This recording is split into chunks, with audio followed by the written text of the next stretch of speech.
അങ്ങനെ നമ്മുടെ education minister government പ്രധാനം രാജിവെച്ചിരിക്കുകയാണ്. രാജിവെച്ചെന്നല്ല രാജിവെപ്പിച്ച് എന്ന് വേണം പറയാൻ. പിന്നെ എവിടെ പോയി നമ്മുടെ ഈ പ്രൊട്ടസ്റ്റിന് ഫണ്ട് തന്നത് പാകിസ്ഥാനിൽ നിന്നും ചൈനയിൽ നിന്നുമുള്ളവരൊക്കെ ആണെന്നൊക്കെ പറയുന്ന ഒരുപാട് പേരുണ്ടായിരുന്നു. അല്ലാതെ ഒരുപാട് ആളുകളുണ്ടായിരുന്നു. അവരൊക്കെ ഇവിടെ പോയി എന്തെങ്കിലും നിങ്ങൾക്ക് തെളിവ് നിരത്താൻ പറ്റിയോ?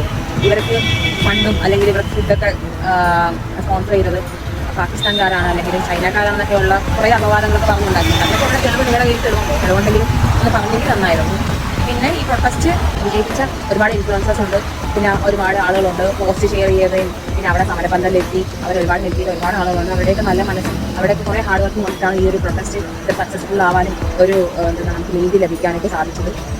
ഇനി നമ്മുടെ നാട്ടിൽ അതായത് നമ്മുടെ ഇന്ത്യ മഹാരാജ്യത്ത് ഇത് ഏത് സിസ്റ്റം ആയിക്കോട്ടെ ആ സിസ്റ്റത്തിൽ ക്രമക്കേടുകൾ അല്ലെങ്കിൽ അഴിമതി ഉണ്ടാകുക അല്ലെങ്കിൽ കണക്റ്റഡ് ആവുക എന്നൊരു സിറ്റുവേഷൻ വരുമ്പോൾ അവരിത് ഓർക്കണം. നമ്മൾ ഈ പ്രൊട്ടസ്റ്റ് ചെയ്ത് ഓർക്കണം. നമ്മൾ ഇനിയും പ്രതികരിക്കും. ജനിച്ച പിള്ളേർ മാത്രമല്ല, ഈ വരുന്ന തലമുറകൾ അല്ലെങ്കിൽ കഴിഞ്ഞ തലമുറകൾ ഇപ്പം നിൽക്കുന്ന തലമുറകൾ എല്ലാവരും ഒരു കൂട്ടമായിട്ട് ഒരു പാർട്ടിയോ അല്ലെങ്കിൽ ഒരു ജാതിയുടെ മതത്തിൻ്റെയോ ബേസിൽ നോക്കാതെ എല്ലാവരും ഒറ്റക്കെട്ടായിട്ട് പ്രതികരിക്കുമോ എന്നുള്ളൊരു ഭയം അവർക്ക് വേണം. ഇത് ഓർമ്മപ്പെടുത്തലാണത്. അതായത് നമ്മുടെ രാജ്യത്ത് ഇങ്ങനെയും നമുക്ക് പ്രതികരിക്കാം അല്ലെങ്കിൽ ഇങ്ങനെ പ്രതികരിച്ചാൽ ഇതായിരിക്കും അതിൻ്റെ അനന്തരഫലം അല്ലെങ്കിൽ ആ ഒരു പൊസിഷനിലിരിക്കുന്ന ആരാണോ അവരാണ് ഇതിൻ്റെ ഉത്തരവാദിത്തം ഏറ്റെടുക്കേണ്ടത് എന്നുള്ളൊരു ഓർമ്മപ്പെടുത്തലാണ് ഈ പ്രൊട്ടസ്റ്റ് എന്ന് പറയുന്നത്.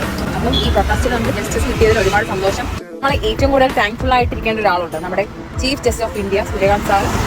അദ്ദേഹത്തിൻ്റെ ഒരു പ്രസ്താവനയിലാണ് നമ്മുടെ ഇന്ത്യയിലുള്ള യുവജനങ്ങൾക്ക് അല്ലെങ്കിൽ യുവത്വങ്ങൾക്ക് കൃത്യമായിട്ടൊരു രാഷ്ട്രീയ ബോധമുണ്ട് എന്ന് നമ്മളെല്ലാവരെയും മനസ്സിലാക്കി തന്ന ഒരു വ്യക്തി കൂടിയാണ് അദ്ദേഹം. അദ്ദേഹത്തിനകത്ത് തീർത്താൽ തീരാത്തൊരു നന്ദിയാണ് പറയാനുള്ളത്.